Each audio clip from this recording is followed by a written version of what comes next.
Digital platforms play a big role in pushing innovation forward. And in this session, pag-uusapan natin kung paano nakatutulong ang technology, collaboration, at platform solutions sa pag-grow ng businesses at sa pagbuo ng mas competitive na digital economy. This segment is powered by Wilcon Depot, Electric Incorporated, San Miguel Corporation, GCash, and LT Group Incorporated. And joining this discussion, please welcome. Hello and welcome, sir. Founder of Shoppertainment Live Incorporated, Miss Yasmin Neri Soyao.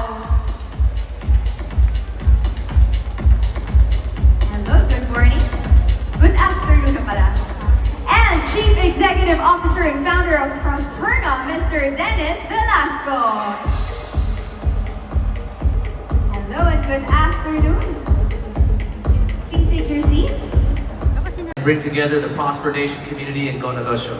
Thanks for having us. Yes, marami tayong matututuan kay Sir Dennis. So, lalo na we're going to be talking about AI. Or most of our sellers, they're selling in Tiangge, brick and mortar stores offline, and their customers, are those who only visited their store.